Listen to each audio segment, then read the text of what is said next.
Hello there, it is I, DZ Maven. Time for another Gunpla review, Unscripted. Straight from my desk, to you on the YouTubes. Anyway, this is the Master Grade Buster Gundam. This came out in September of 2012 for the price of 4,000 yen. Which is in a pretty good price range. It's kind of like a mid-range price range for a Master Grade kit.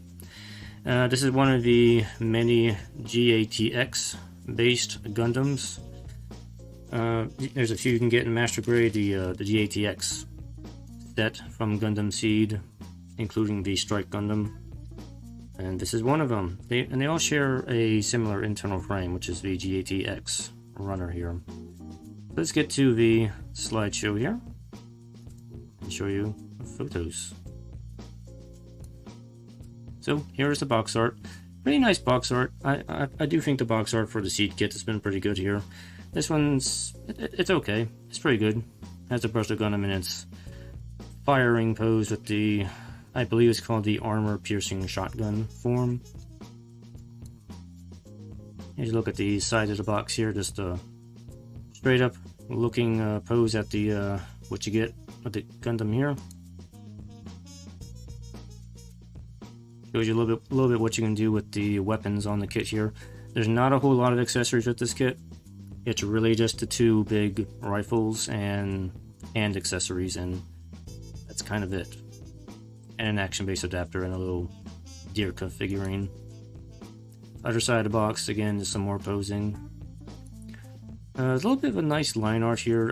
I would like to see like a blown up, cleaned up version of this line art. I don't know if somebody has that somewhere. That would probably be pretty neat to see, because this is a redesigned line art. This is the line art for the Master Grade, not the old Oka era version line art like you see with these four here. Side box is another image there, and here's what you get in the box when you open it up. Runners, bags, and stickers. Here's a look at the manual here. Let's kind of go over here just a little bit more of a look at the other GATX suits, and also the variation of the Buster Gundam, the AP. I forget this is the Verde Buster from Stargazer. Look at the runners here. We'll take a closer look at the runners here in a moment here. The rest of the manual, let's kind of show you how to put it together here. You start with the torso, you go to the head here. Construction is actually fairly easy. It's a pretty simple kit. There's really nothing too complicated on this kit. Nothing that really kind of jumped out at me that would trip anybody up, especially if you're like a newcomer to making Master Grades. Nice little spread in the middle, detailing more of action shots and line art. Unfortunately, this was before Bandai offered translations in the booklet, so all of this will be in Japanese. Now you go on to the leg construction. Again, the legs, pretty simple. There's really not much to it here. Assembly, then we get into the main weapons here. I do need to kind of maybe pay attention a little bit to the guns here, because there are left and right parts to these things, and they look kind of identical to it. So this is something you want to kind of keep track of while you're building. Just make sure which parts are going on the left side, which parts go on the right side here. And more about the guns and the armature that attaches to the side skirt armor, and then attaches to the weapons and hooks it up to the back here. To show you a little bit here how to finagle the, yes, I'm going to use the word finagle here, finagle the support arms to get the weapons into position here, in case you can't figure out how to do it on your own. Second half of this is basically to show you how to link the weapons together to create either the armor piercing shotgun mode or the long range beam rifle mode. And finally, you got your stickers, markings, where you want to put all that stuff. Up to you if you want to follow that or not. And back shot has a color guide and everything for you here. So here are the markings for the kit. You get one set of the standard sticker markings. You get one of the dry transfers and a sheet of foil stickers for all the little green cameras throughout the kit, with the notable exception of one, which I will point out here. So here's your A runner, or multicolor runner. Clear parts, you can go ahead and paint those up if you want to. You want to just paint them with different colors, you can do that, or just use the stickers if you want.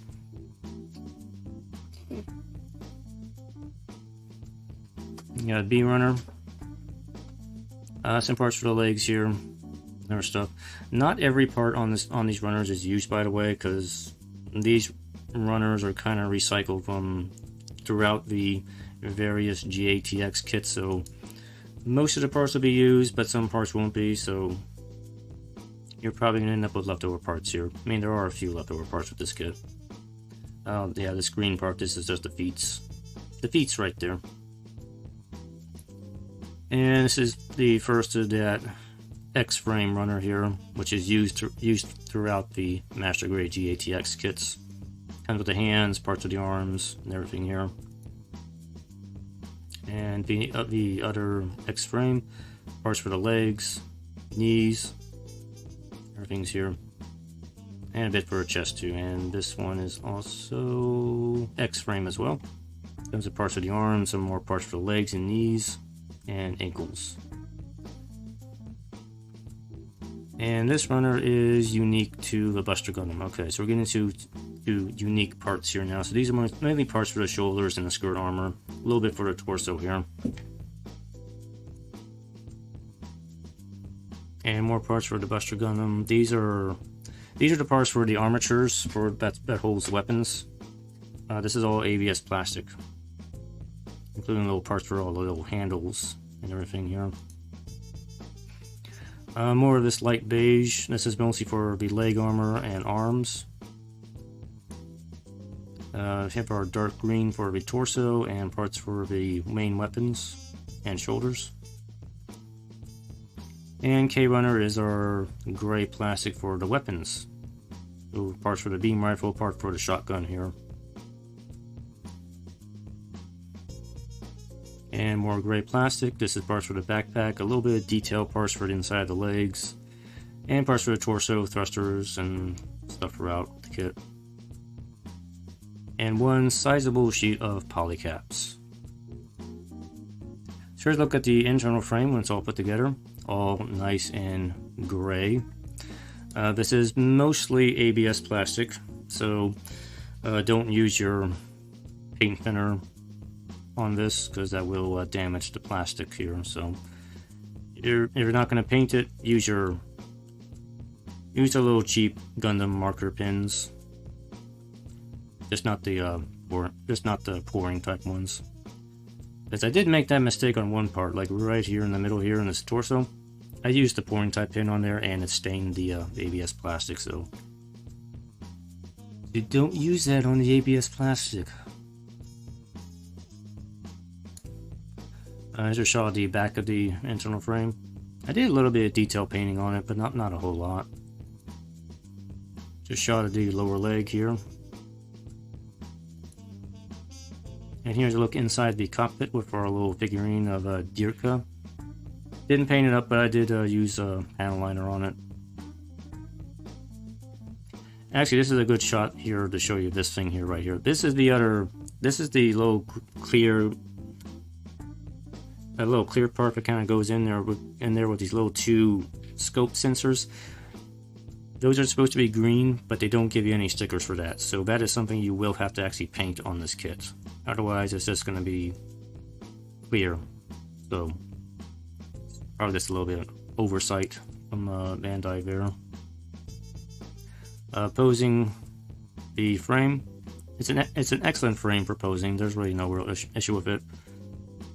It does a very good job. So,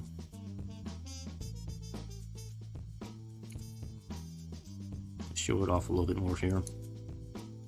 Let me clear my throat here for a second here, because I'm getting the frog in my throat.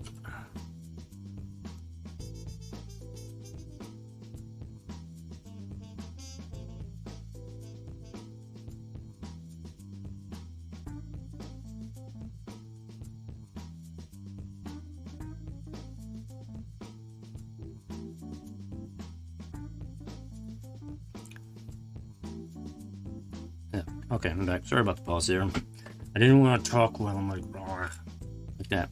Anyway, finished kit here. Looks real nice when it's all put together and panel lined and stickered up and everything. So close-up shot of the torso. I do want to point out these little sensors on the torso right here. You do not get stickers for those, but you can use some of the scrap foil sticker off of there and just kind of cut little tiny segments off and just stick them in there. It'll make it look pretty nice. Side profile look here, and look at the back here. Again, I think this is a pretty nicely detailed kit. It doesn't seem like it's that detailed when you're assembling it, but once it's all together, it actually looks pretty good. Shopping down below. Again, testing out the posing. Of course, it's going to be a little bit hampered once all the armor's on there, but it's still pretty good. There's the arm bend here. I do have some things to say about this arm bend here, which I will talk about when I get to the light part here, but it's kind of show you. It will do the full arm bend, but there is kind of a little bit of a caveat to that here, but so I will talk about that in a bit. Here is with the cockpit open again. You can kind of see where I stained the plastic with the pouring type marker. That is a regrettable mistake on my part here, but it's covered up. You're not going to see that often anyway. Again, the crouch pose. It does the crouch pose pretty well. You will have to kind of move the weapons on the back kind of out of the way a bit to get it down there. Otherwise, or just take them off, I guess. Now, this is one problem I've seen with this kit. It's kind of hard to do the splits on this kit because the support arms for the weapons are attached to the side skirt. The side skirt is attached to the hip. The problem is that the attachment of the side skirt to the hip is not very strong or secure, so it has a tendency to pop itself off very easily, I've noticed, and that just gets to be kind of annoying. I mean, you're not going to be doing the splits with this kit too often, I would think, but when you're trying to like pose around with the weapons and everything, every now and then it will just pull the side skirt right off the hip, and it's kind of annoying. Look at the back. The individual thrusters will move on the backpack here, and look at the foot articulation. Pretty decent toe bends out of these here. I mean, it's not super great, but it's adequate for what it is. And here is that leg bend right here. Pretty good leg bend. Here's a close look at the back with the support arms kind of splaying out a little bit here, just kind of show you how those work. They actually stabilize themselves by plugging into these little pegs on the backpack here, and that kind of holds them in place. And here it is with the beam cannon positioned out with one hand. And on the other side we are positioned here with the shotgun. It takes a little bit of work to kind of get them into position, I will admit. And the hands are not the best for gripping onto the handles, so it's going to take a little bit of time to get this into position here. Here's of both weapons, kind of in a dual firing pose, along with the missile pods opened up on the shoulders here too.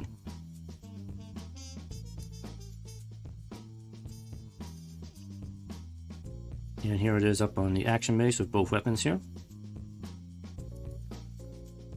Here it is with the long-range beam rifle here. Again, as I mentioned before, you're going to have to do a lot of finagling to kind of get the arms and the handles in the right position here. Also, especially when you're trying to get the weapon linked together like this, either with the beam rifle or the shotgun mode, the side skirts like to pop off a lot. Again, it's really kind of a nuisance.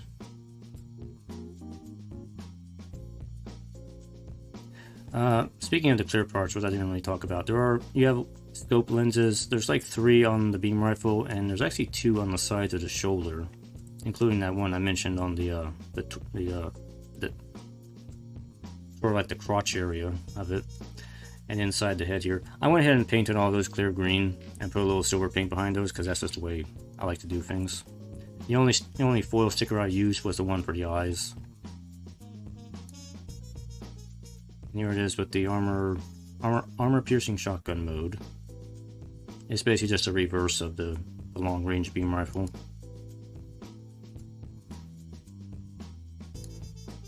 And here's pretty much what you get for accessories. You get the shotgun, you get the beam rifle, various your hand pieces. It's the swappable hand. You got your open hands, you got your closed fist, and you got your kind of holding hands. And Action Mace adapter and a little Dirka figurine.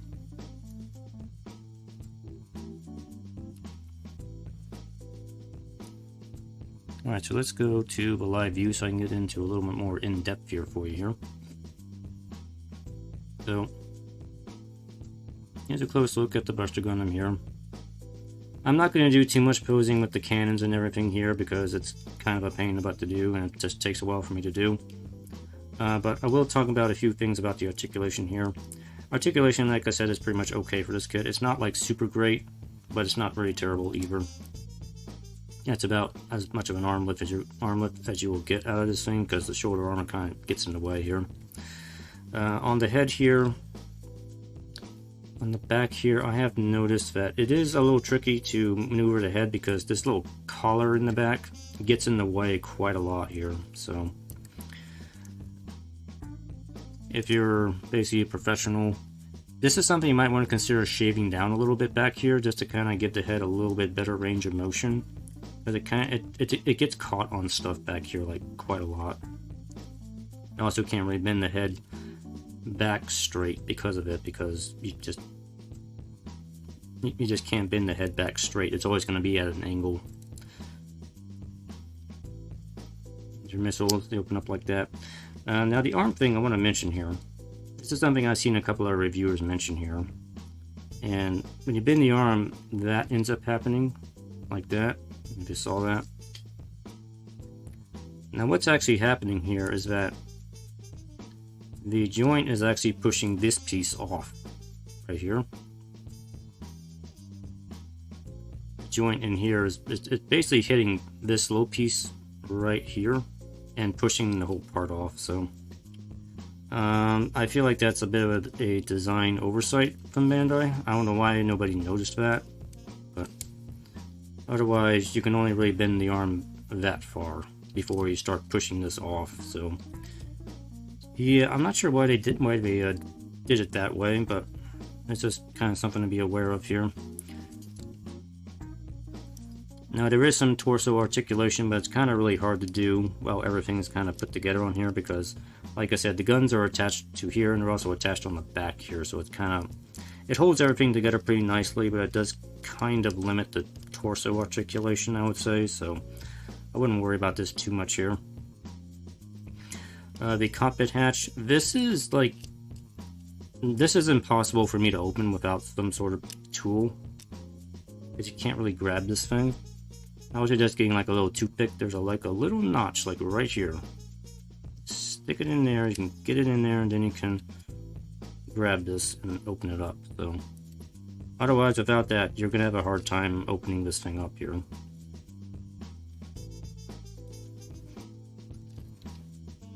So this does come with the adjustable hips here. See if I can show you that here. They just come down like so for extra articulation out of the hip here. So you can get a pretty good range out of that hip right there. And there's your knee bend. No problem with the legs here. I think the legs are pretty good here.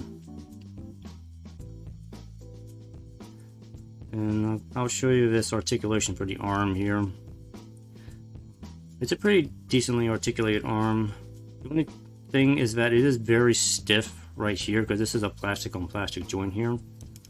The rest of this is like ABS plastic, so it's not quite as tight as this, but it'll come all the way out like that, and then you can kind of arrange the gun how you want it to be. Center part will slide back and forth on both of these guns here. There's two handles. There's one right here. It's gonna flip up or down like so, and you got another handle on the front here. as well.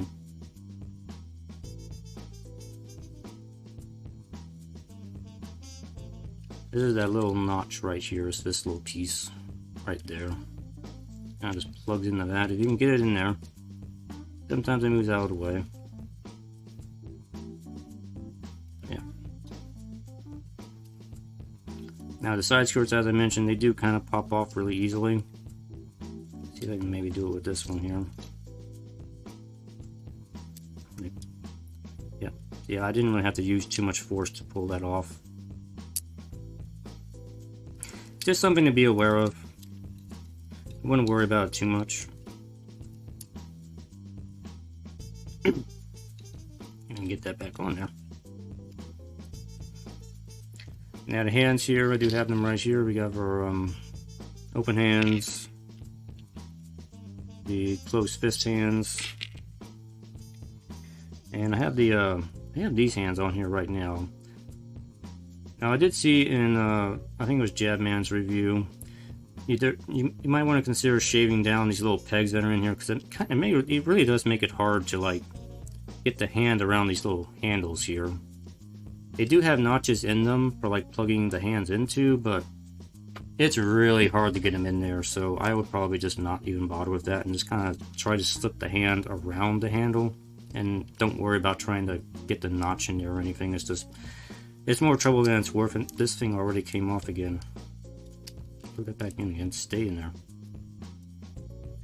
there. You do get the trigger hands, but these are useless. They don't serve any purpose on this kit, so you have those. Action Base adapter is a pretty basic one. It just kind of plugs in underneath here. I will say, when I was taking photos, that this Action Base adapter is not the greatest here. It can easily pull itself off. It doesn't take much weight to pull this off of the kit here, so be careful about that.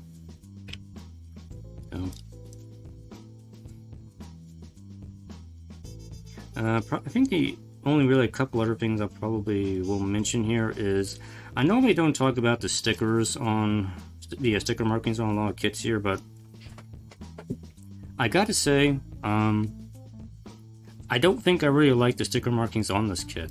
That's not something I really say that often, but the reason I say that is because so many of these markings are in that kind of this gray color, and it just kind of blends in with the green. Or they have gray on top of gray back here, which it makes it kind of hard to see. It's just not very well distinguished from the rest of the kit, and I don't think I like that. I think they should have gone with a different color, like white. Make this white so that it matches the white symbol on this side, instead of having it gray, because otherwise it looks like a gray smudge. I mean, that's the way it looks to me. So I think they could have done better with that. And light came out. I mean, other than that, I do like how the stickers are a bit asymmetrical. It's a similar style to what I had on the Master Grade Aegis Gundam when I did that kit. I just wish they had like different colors for the stickers. I don't really like the colors I don't like the colors they decided to go with here. So, including on the arm here, this one, it kind of blends in a bit, but this one's not so bad. It's just the ones on top of the green I don't really like. So I just wish they had like a different color for that. But yeah, other than that, it's a pretty decently solid kit. I would probably say overall it's a good Master Grade kit. It doesn't really do anything that really like stands out to me though, so I kind of feel like it's just kind of average to me. Like, there's not a whole lot of accessories with this, I mean, unless you like these two big guns here, but that's really kind of it, so.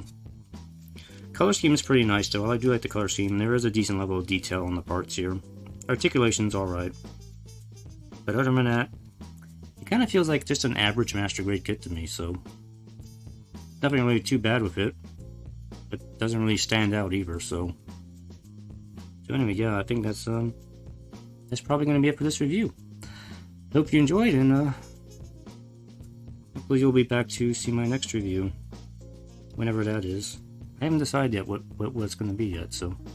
Anyway, thanks for watching. I hope to see you next time. And take care. And keep on building. Whatever kit you can find. for a good price. Find a good price for Gundam. That's what I always try to say. Take care. Bye-bye.